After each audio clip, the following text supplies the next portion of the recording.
Donc voilà un arbre qui penche.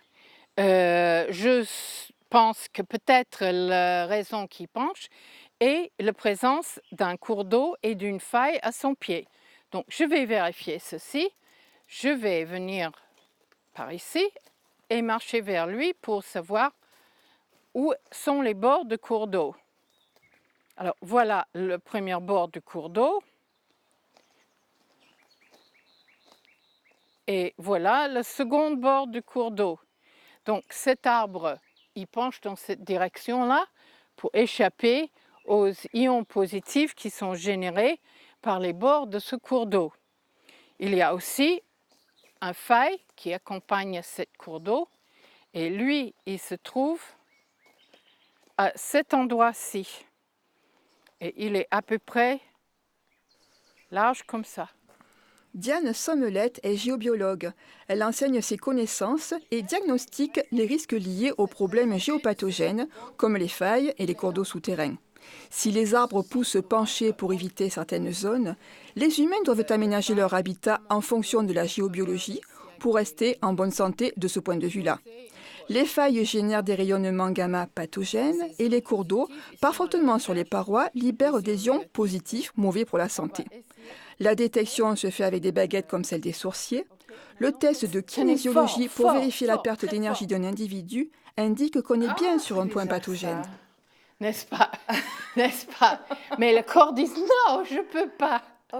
Je ne peux pas. Je suis sur un croisement de failles. Je ne peux pas tenir. Au secours. Je vais chercher le Radex et puis le poser là pour nous donner une indication de la quantité de rayonnement gamma qui rayonne à cet endroit-là. Et ça, c'est un appareil qui mesure? Ça, c'est un Radex, c'est un petit compteur Geiger. Okay. Voilà, on va le laisser là.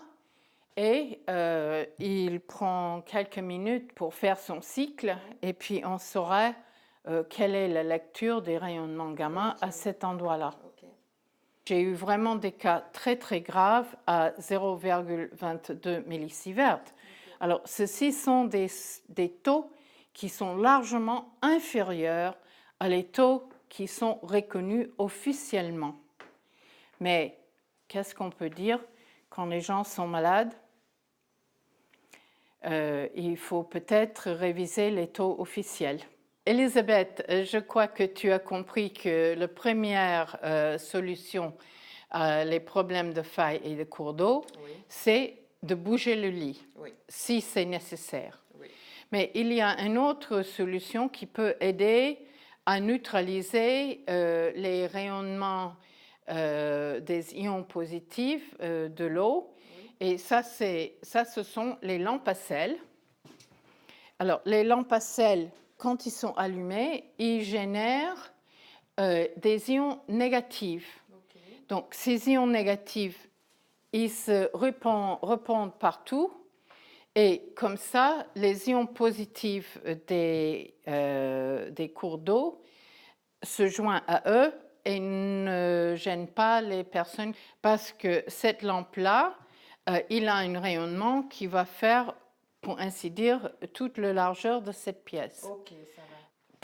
Pour les failles, il y a une solution qui n'est pas parfaite, mais qui est quand même mieux que rien. C'est d'utiliser des morceaux de shungite placés aux deux bouts de la faille. Le shungite est une pierre spéciale qui a la capacité d'absorber un certain nombre de rayonnements. Un détail, des coordonnées, un commentaire, rendez-vous sur le site de Prioritaire. On peut espérer les gens d'avoir une santé qui serait plus durablement bien.